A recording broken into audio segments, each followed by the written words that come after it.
Un petit mot avant de continuer la vidéo pour vous parler de Geekwood. C'est une boutique québécoise en ligne qui vend des accessoires de jeux de rôle. Dans leurs produits, il y a toutes sortes de dés, des tours à dés, vous avez des épinglettes, des collants, tout ça, et c'est vraiment superbe. Fait que vous pouvez aller voir, puis on a même mis dans la description un lien affilié.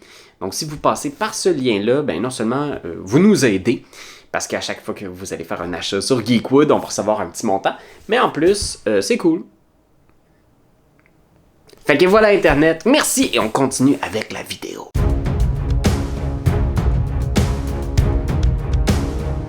Ouf, Internet, aujourd'hui j'étais un peu nostalgique. Ça fait quand même 20 ans que je fais du jeu de rôle. En tout genre, j'ai joué beaucoup à Donjons Dragons et j'ai fait plusieurs campagnes. Plusieurs longs récits, des aventures sur le long terme avec des personnages, des monstres, des moments, des souvenirs inoubliables. Puis je me suis dit aujourd'hui que je ferais un petit tour d'horizon de mes 10 campagnes préférées à vie. Fait que oui, c'est pas nécessairement des aventures préécrites, mais c'est des moments, des campagnes, des parties que j'ai jouées avec mes amis, ma famille, et dont je garde des super beaux souvenirs. Fait que ça va être un petit peu un moment histoire au coin du feu, une visite de mes souvenirs, d'aventures que vous avez peut-être pas vues. Je vais vous décrire quand même les grandes lignes de ces aventures-là et pourquoi elles sont chères à mon cœur et ce que j'ai appris dans chacune d'elles. Puis je vais mettre dans la description aussi les liens vers les vidéos parce qu'on a eu la chance, bien sûr, de filmer certaines campagnes au fil des années avec EtuGame. Fait que quand les campagnes sont disponibles, je vais vous le faire savoir. En 10e place, on a ma campagne de How the Mighty Have Fallen. C'est une aventure que j'avais roulée relativement jeune. Ça a été conçu pour la 2e édition, mais je l'avais un peu retravaillé pour la 3e. Et j'avais roulé ça avec des jeunes, donc des adolescents. Pendant longtemps, j'ai donné des cours de Donjons Dragons au loisir de Waterloo. Cette aventure-là, ça se déroulait dans les royaumes oubliés. Puis l'aventure leur demandait de trouver un portail qui était dans l'épine dorsale du monde, là, dans une caverne perdue dans la glace. Puis ce portail-là les amenait à voyager dans le temps. Et ils entraient dans l'aventure How the Mighty Have Fallen. C'est les derniers jours de l'empire magique de Netheril. Donc c'est un empire puissant, contrôlé par des archimages. Toutes les grandes villes de cet empire-là flottent dans les airs sur des sommets de montagnes inversés. Et le grand Karsus a besoin d'ingrédients de sort pour faire son dernier grand sortilège. Donc il devait trouver la vésicule biliaire du Tarasque. Il fallait qu'il trouve le gosier d'un dragon d'argent. L'Empire s'effondrait, il devait affronter des liches, des Faerim.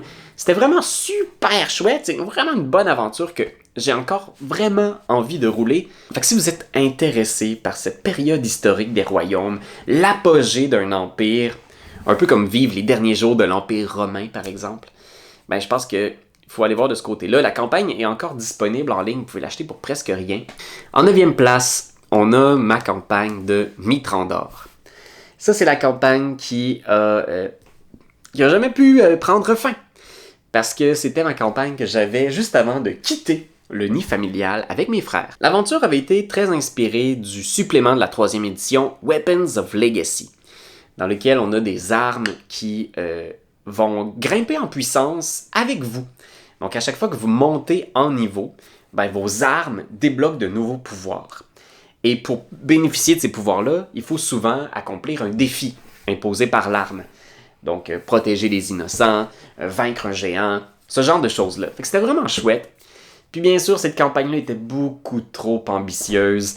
Il fallait qu'ils retrouvent les 9 armes de Legacy, et chacune des armes avait des défis, fait que ça devenait exponentiel, ça n'avait pas de sens. Mais ce que j'aimais de cette campagne-là, c'est que tout reposait sur le Mithrandor, qui était un navire volant. Et il partait justement essayer de trouver ces armes-là pour s'opposer aux Shadowvar, qui étaient les créatures d'ombre qui avaient commencé à envahir les royaumes oubliés. C'est des anciens de Netheril qui avaient passé des milliers d'années dans l'Empire des Ombres, dans le plan de l'ombre, et qui étaient revenus chargés de cette magie-là, et qui avaient un type de magie complètement différent de ce qu'on connaît à la surface de Faerûn. Un univers de grim, dark fantasy, où est-ce que c'était de la guerre, de la fuite, parce qu'il y avait ces enclaves volantes-là qui étaient de retour et qui se mettaient à contrôler tous les empires et les royaumes connus de la région du Cormyr. Mais je pense que j'ai vraiment compris dans ce scénario-là que à mettre toutes les idées qu'on a dans un seul scénario, je pense que ça mettait beaucoup trop de pression sur moi et sur les joueurs. Et on n'a jamais terminé cette aventure-là, qui de toute façon, je vois pas comment on aurait pu terminer ça. Il y avait ben trop d'armes à trouver, ben trop de problèmes à faire. Fait que oui, j'ai quand même des très beaux souvenirs. En 8e place, je suis étonné qu'elle soit pas plus haute, c'est la malédiction de Strahd. Fait que c'est une aventure classique. Bien sûr, la 5e édition, on a fait une campagne et on l'a roulée avec Etugames pendant la pandémie. Je pense que c'est un des facteurs qui m'a un peu déçu. J'aurais aimé ça la rouler en personne. Donc on le faisait par caméra, à distance, sur Zoom. Mais en même temps, ça m'a vraiment familiarisé avec Roll20, puis avec cette histoire-là, puis les limites du médium des aventures de jeux de rôle roulées en ligne. J'ai eu beaucoup de plaisir, je trouvais que ces personnages-là étaient tellement attachants. Le début de la campagne était vraiment coup de poing, j'ai adoré découvrir la chose, Davian, Tarpi, qui était une espèce de... Tu sais, c'était tous des monstres. La chose, c'était une espèce de créature de Frankenstein, homme des marais. Puis Tarpi était littéralement une créature de cauchemar, un barde avec la bouche cousue, qui s'exprimait uniquement via une marionnette extrêmement désagréable. J'ai adoré cette campagne-là, je pense qu'on a eu des grands moments d'émotion. J'ai aussi demandé à Karian de rejoindre l'aventure pour incarner Irina, qui est justement la femme qui est convoitée par le seigneur vampire Strahd. Fait que Strahd coince tout le monde dans son cauchemar et il cherche depuis des siècles à reconquérir une femme qui ne veut rien savoir de lui. Et à chaque fois qu'il veut la reconquérir, elle meurt et elle se réincarne et c'est un cycle sans fin. Puis c'est Karian qui est venu incarner Irina, puis je trouvais que c'était tellement le fun. Si vous roulez Malédiction de Strahd, demandez à un joueur d'incarner ce personnage-là, parce que c'est pas juste un objet. Irina, c'est pas juste comme un mégaphone que les gens doivent essayer de protéger ou de couvrir. C'est quelqu'un! Elle prend des décisions, puis d'avoir un joueur qui prend des décisions pour elle, ça a tout changé. Mais la finale est comme genre, waouh, le combat contre Strahd était tellement épique. Puis je trouve qu'on a trouvé une fin qui était quand même vraiment glauque. Tu sais, j'ai vraiment...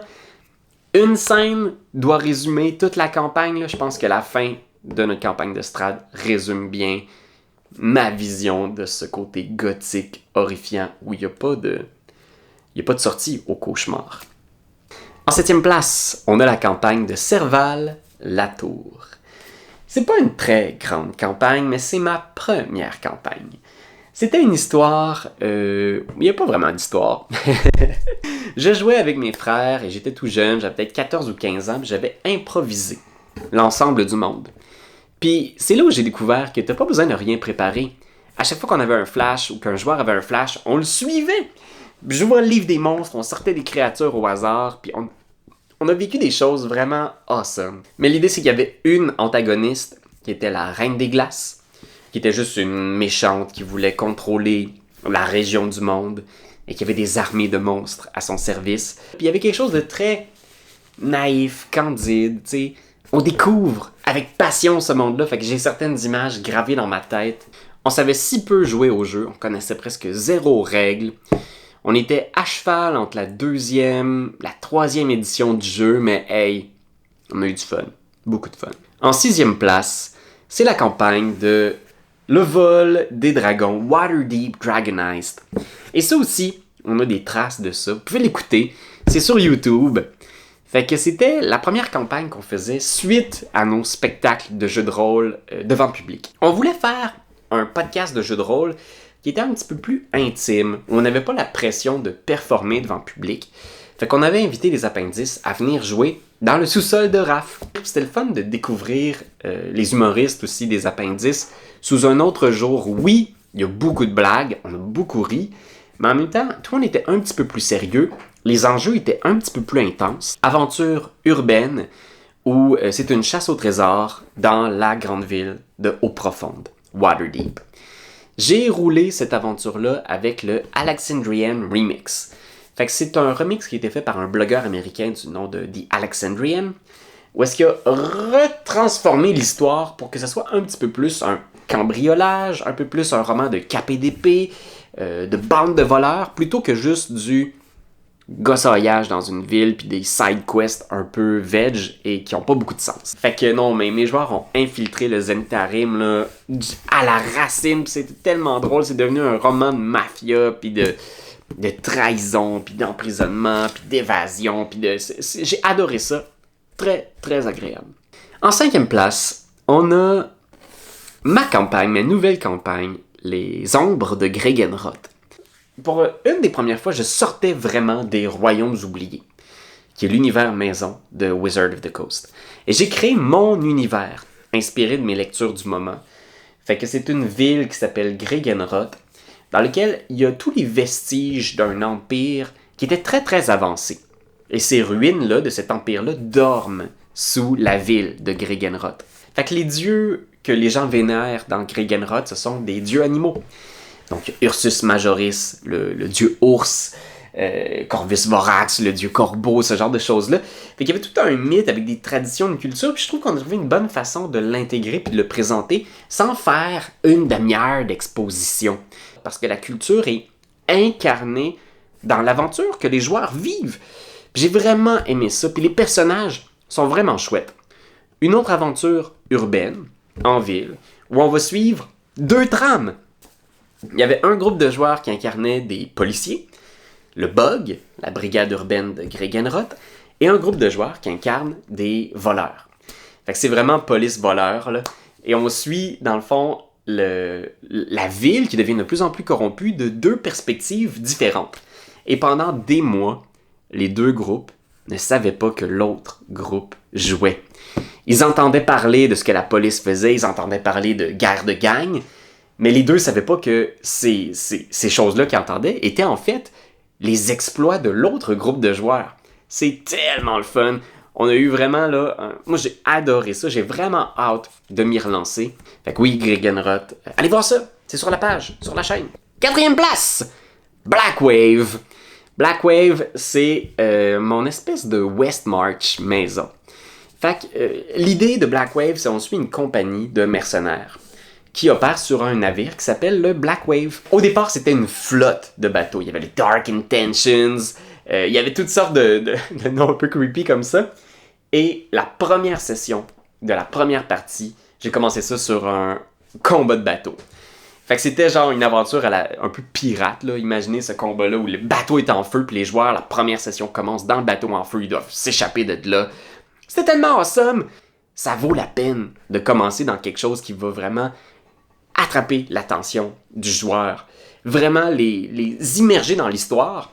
Puis encore une fois, j'ai pas trop dumpé le lore des Free Captains puis du Black Wave. Ils l'ont graduellement incarné. Ils ont inventé les traditions des Free Captains. Puis les aventures qu'on roulait, on a roulé la tombe de l'annihilation. Donc ils ont traversé toute la jungle pour aller dans la tombe d'Acererak. On a roulé aussi Ghost of Saltmarsh. J'ai intégré beaucoup des aventures maritimes dans les scénarios de Black Wave.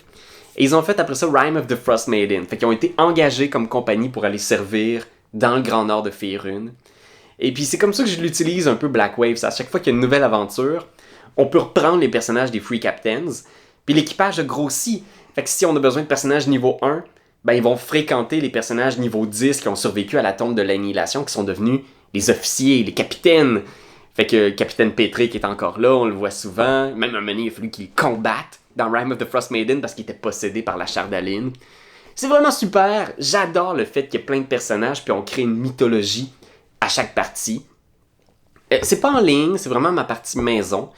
Mais si vous voulez voir la tombe, la fin de la tombe de l'annihilation, on l'a toute filmé en zoom et je l'ai mis sur Patreon. Je l'ai monté un petit peu à l'arrache, mais ça représente 8 épisodes d'environ 1 heure. Et c'est un résumé de la tombe, avec des images, des combats les plus marquants, des pièges les plus fous. Fait que moi, j'ai vraiment aimé ça. Je pense que ça vaut la peine parce que c'est tellement des bons personnages. On s'attache. Puis ça reste mon équipage de pirates préféré. 3e place, c'est dans le donjon d'Etu Game, notre partie avec les appendices. Les Appendices, si vous les connaissez pas, c'est un groupe d'humoristes québécois.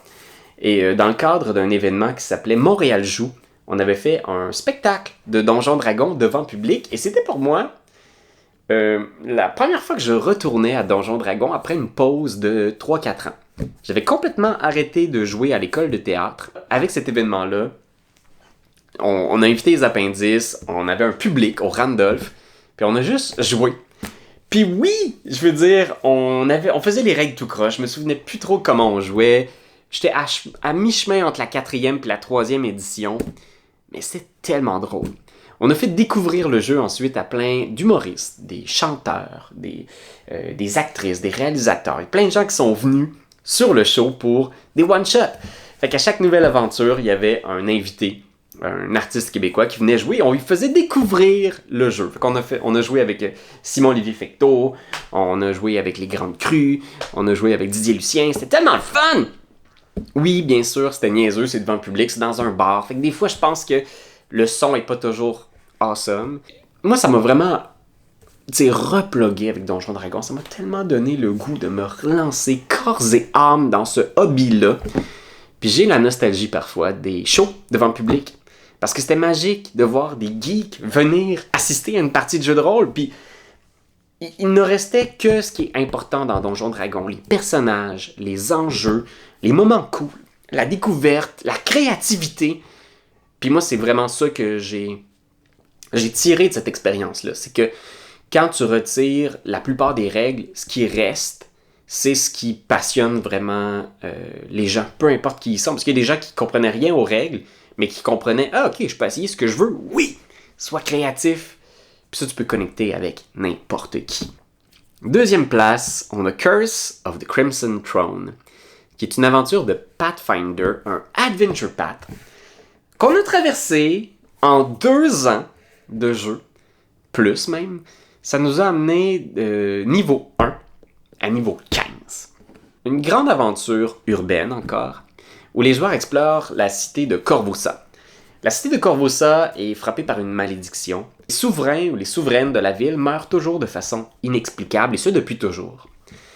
Et il se trouve effectivement qu'il y a peut-être quelque chose qui dort sous la cité de Corvosa. Moi j'adore cette idée-là, il y a quelque chose qui dort sous la cité, là. Oh mon dieu que c'est cool! Au début, on est plus à faire notre place dans l'inframonde, dans les gangs criminels. Puis graduellement, on va travailler pour la garde, on va pourchasser un tueur en série, on va aussi faire face à une épidémie. Fait que la ville est ravagée par une épidémie d'une maladie magique.